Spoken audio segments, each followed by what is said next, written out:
Hello friends, English grammar শেখার এই চ্যানেলে তোমাদের আরও একবার স্বাগত জানাচ্ছি। তো আজকের ভিডিওটা ট্রান্সলেশন নিয়ে হবে।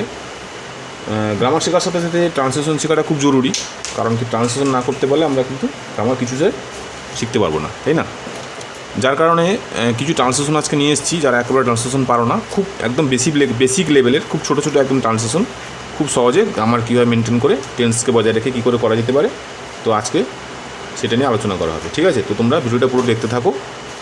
এছাড়াও গ্রামারের অন্যান্য ভিডিও দেখার জন্য তোমরা প্লেলিস্ট থেকে গিয়ে ট্রান্সলেশনের যে প্যাসেজ রয়েছে, মানে প্লেলিস্ট করা রয়েছে বেসিক লেভেল থেকে অ্যাডভান্স লেভেল পর্যন্ত, সেটা তোমরা থরলি দেখতে পারো। ঠিক আছে, চলো শুরু করি। দেখো, প্রথমে এখানে অনেক রকম ট্রান্সলেশন দেওয়া আছে, ছোটো ছোটো সব তোমাদের জন্য করেছি।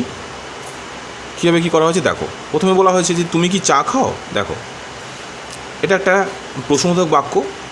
ঠিক আছে, জিজ্ঞাসা চিহ্ন আছে, তো ইন্টারভিউ সেন্টেন্স বলা হয় একে। ট্রান্সলেশন কী করে করা হবে? That do you take tea. আচ্ছা, টেক খাওয়া ইংরেজি হচ্ছে টেক। ঠিক আছে, খাওয়া বলতে এখানে চাটা তো লিকুইড, পান করা অর্থে, তাহলে পান করা অর্থে কিন্তু এখানে টেক ব্যবহার করা হয়। ঠিক আছে, তাহলে ডু ইউ টেক টি।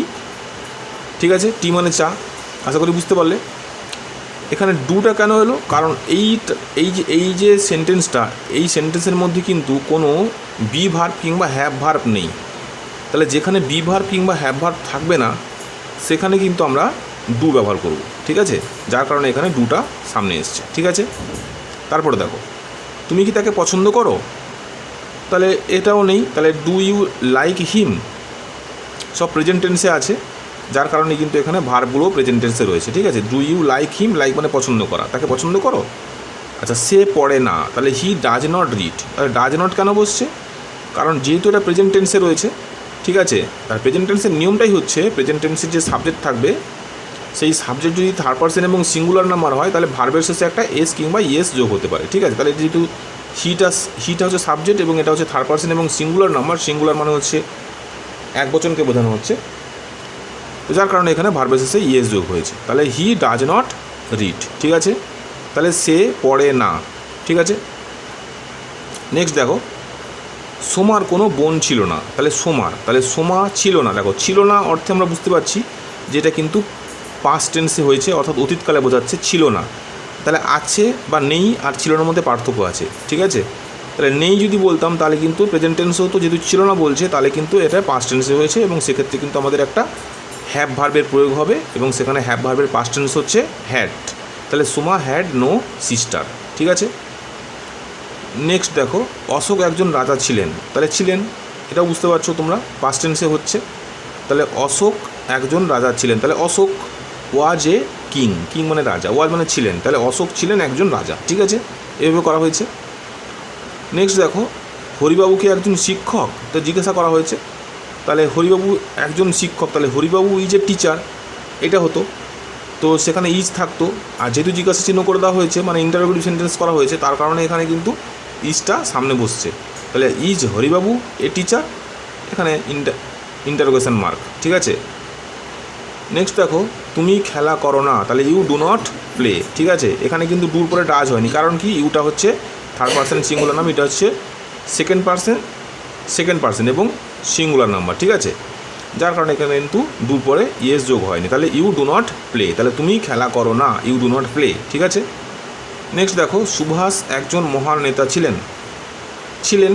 তাহলে সুভাষটা হচ্ছে subject, was a great leader. তাহলে গ্রেট মানে মহান, লিডার মানে হচ্ছে নেতা, তাহলে সুভাষ ওয়াজ এ গ্রেট লিডার। আশা করি তোমরা ভালো করে বুঝতে পারছো। তারপর দেখো, তাহার ছাতা ছিল না। তাহলে তাহার ছাতা ছিল না, তাহলে তাহার ইংরেজি হচ্ছে দে, ছিল না সবই কিন্তু পাস্ট টেন্স হচ্ছে এখানে, এরপরে দেখতে পাচ্ছ। তাহলে ছিল, থাকা ইংরেজি হচ্ছে হ্যাভ, তাহলে হ্যাভের পাস্ট টেন্স হচ্ছে হ্যাড। ঠিক আছে, তাহলে দে হ্যাড নো আমব্রেলা। ঠিক আছে, তারপরে দেখো, যতীনবাবু সাহসী ছিলেন। ঠিক আছে, তাহলে যতীনবাবুটা সাবজেক্ট লিখে দেওয়া হোক, যতীনবাবু ছিলেন, তাহলে ছিলেনটা কি, ওয়াজ হবে, ওয়াজ মানে থাকা। ঠিক আছে, তাহলে ওয়াজ ব্রেভ মানে হচ্ছে সাহসী, তাহলে যতীনবাবু ওয়াজ ব্রেভ, তাহলে যতীনবাবু সাহসী ছিলেন। ঠিক আছে, নেক্সট দেখো, বালিকাটি তৃষ্ণার্ত। তাহলে বালিকাটি হয় তৃষ্ণার্ত মানে যাদের জল প্রচণ্ড জল পান করার ইচ্ছা জন্মায়, তাকে বলা তৃষ্ণার্ত। তাহলে বালিকাটি, তাহলে the girl is thirsty, thirsty মানে হচ্ছে তৃষ্ণার্ত, ঠিক আছে। আশা করি বুঝতে পারলে, এটা প্রেজেন্ট টেন্সে রয়েছে, তাই এখানে ইজ বসছে।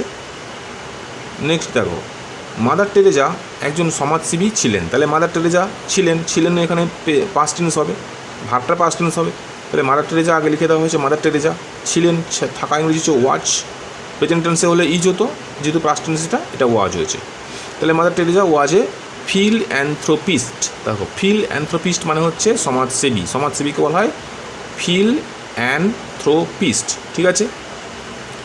নেক্সট দেখো, ফলটি মিষ্টি, তাহলে দ্য ফ্রুট টেস্ট সুইট, ঠিক আছে, তাহলে ফলটা হলো মিষ্টি, মানে ফলের স্বাদটা মিষ্টি, টেস্ট মানে স্বাদ, ঠিক আছে।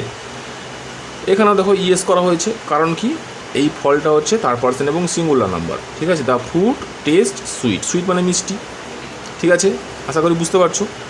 নেক্সট দেখো, হরেন পরিশ্রমী ছিল, তাহলে হরেন ছিল থাকা ইংরেজি হচ্ছে ওয়াচ, পরিশ্রমী ইংরেজি হচ্ছে ইন্ডাস্ট্রিয়াস, ঠিক আছে, দেখতে পাচ্ছ বানানটা, ইন্ডাস্ট্রিয়াস, তাহলে হরেন ওয়াচ ইন্ডাস্ট্রিয়াস, তাহলে হরেন পরিশ্রমী ছিল।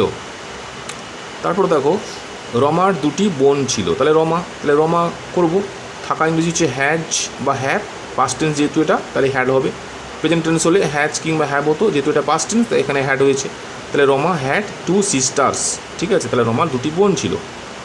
তারপর দেখো লাস্ট সেন্টেন্স দেখো, অনিলা দেবী একজন শিক্ষিকা ছিলেন, তাহলে অনিলা দেবী লেখা হলো আগে, ছিলেন থাকা ইংরেজি হচ্ছে ওয়াজ এ টিচার, তাহলে অনিলা দেবী ওয়াজ এ টিচার, ঠিক আছে। আশা করি তোমরা বুঝতে পারলে।